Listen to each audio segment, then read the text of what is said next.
Welcome to the Roots Revival with Food Prude, where we're going back to our roots and learning old-fashioned ways in a modern world. Hi, I'm Laura Lawrence, and I'm glad you're here with me. All right, let's talk about some sourdough lessons that I've learned along the way. I've been doing it for a couple years now, and it's absolutely one of my favorite things to make because I just feel like I'm creating like an art form with bread all the time. I'm just kind of coming up with things or substituting things, and I'm just really learning how to just feel with the dough, trust myself, and then I'll get some kind of cool thing that the family can eat the next day. And if I don't, and if I fail, you make breadcrumbs out of it. So tip number one, doesn't work out, it's too dry, it didn't rise, it just tastes like, go ahead and turn it into breadcrumbs. Or another thing you can do is literally just rip it apart, put it on the bottom of a casserole pan, and then you put some veggies, you scramble some eggs, put it in the oven, and top some cheese on it, of course, and then bake that. So you get yourself like the bottom base to some kind of casserole, or you make breadcrumbs with it, which is great. So I love sourdough, but here's the thing about me and sourdough. I love sourdough for everyday things. I am not a stretch and fold kind of girl. I don't really care about the crumb size kind of girl. I just need it to taste good, and I want it to be for literally everyday items. I don't need a fancy loaf. Whenever I make one of those, we end up kind of not eating most of it, or I'm not sure what to do with it.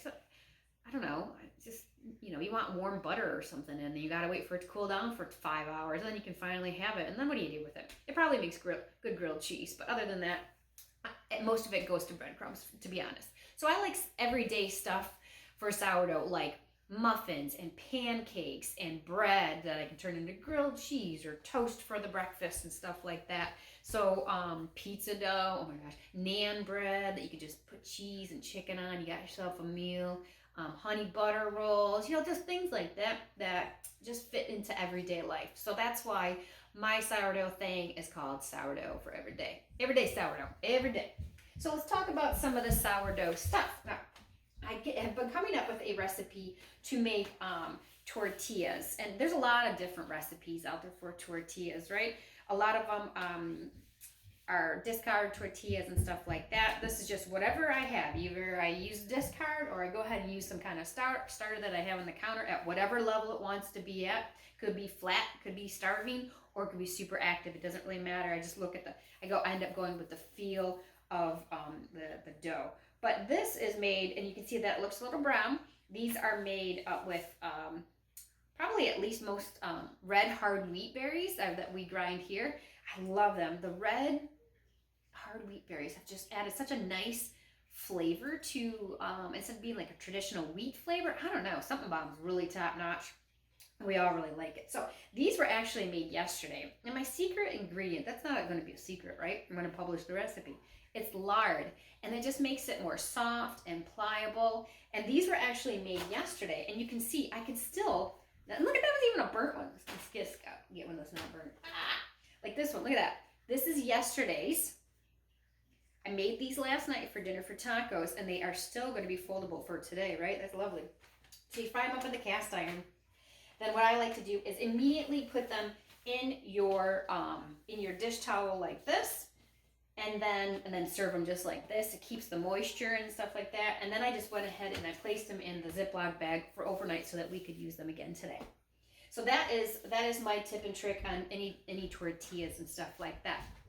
My other thing that I've noticed a lot about sourdough is that, for me, sourdough has a big component of the health reasons, right? It helps with the glycemic index. It helps break down the gluten so that I can handle it better and have more bread things in my life. I'm a bread life, So that's the biggest thing that I see is people are missing the mark on that. So you get a discard recipe. Woohoo, we gotta get rid of the discard, right? So you throw in a half a cup or a cup of discard, you add a couple cups of flour, and then you go and make something. And then you bake it right away. That's completely missing the mark, in my opinion.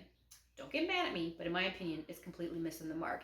The point of the sourdough is to break down that flour, so that 2 cups of flour you just added and then you made something is giving you nothing of the health benefits at all, because it did not have time to break it down. So you've got to make sure that you find recipes that are overnight, or substitute them and make them overnight. That's what I've done with a lot of the recipes where I have seen the recipes out there. I've adjusted it to where certain ingredients will just go in the next morning, but the majority will go in with the flour and all, and the sourdough So it breaks it down overnight, and then I go ahead and finish it up the next morning and then give it a bake. That way I've got that fermented time in there. And then that's the reason why I'm going over after the sourdough stuff is the health benefits of it. So that's my other tip. And then another one is you gotta really learn to trust yourself.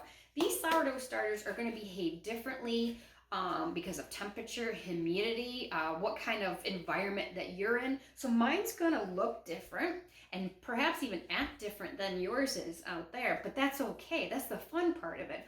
All you have to do is understand the concept of it and the using it for the health reasons and stuff like that. What it's doing is grabbing the wild yeast and bacteria in the air and in the flour itself and then bubbling and growing like that. And that's what we can do in replacement of buying the little packs or the little jars of a manufactured yeast that is manufactured, and we're trying to stay away from all that kind of stuff, right?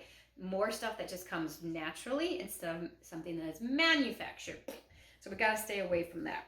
So a lot of my recipes, it'll say like, oh, it's got to be active, or it should be discard, or it should be at this stage, or this hydration level.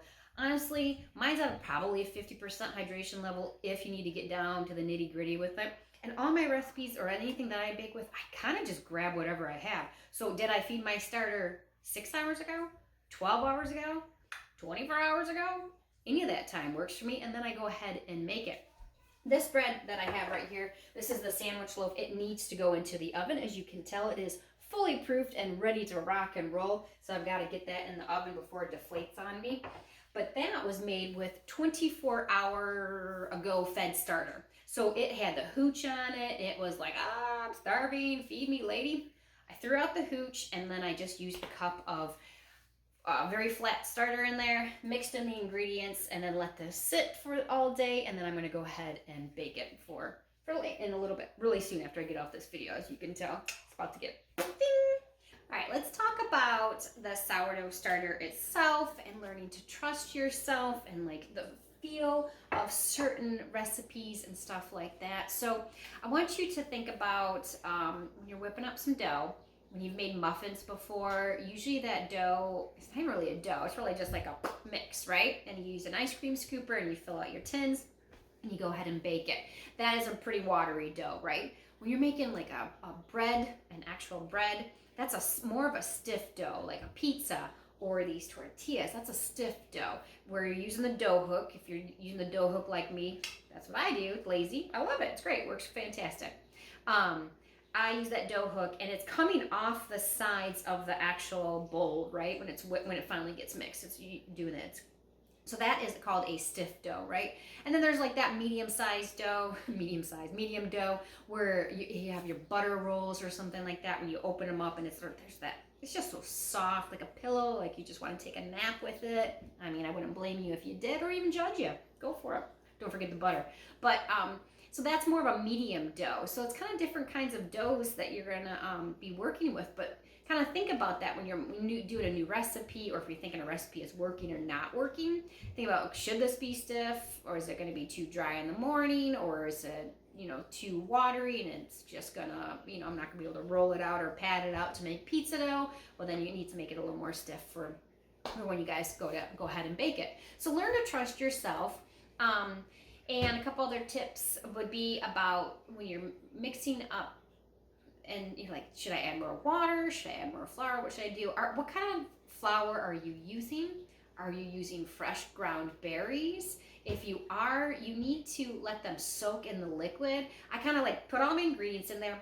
I run the dough hook or whatever for like a minute or two, just to kind of get all of it incorporated. And then I let it sit for 5-10 minutes. You can let it sit longer if you want, no big deal. Come back, then go ahead and start whipping it again and seeing how that is feeling, because it needed that time for all the new grains that just got crushed up to go ahead and start absorbing some of that liquid. Then you can really judge, like, is it way too dry where it's still spitting flour in my face, or do I need to add a tablespoon? And only add a tablespoon of this or a tablespoon of that at a time, or you'll get kind of crazy and going out of control, and then who knows what you got in the end. So just kind of learn to trust yourself and see what the dough should be like, and then it's going to turn out. If it doesn't, again, go ahead, turn it into a casserole, or some breadcrumbs, right? So I hope these tips and tricks and a little bit of recap from me on the sourdough kind of gives you some inspiration and knowing that you can do it.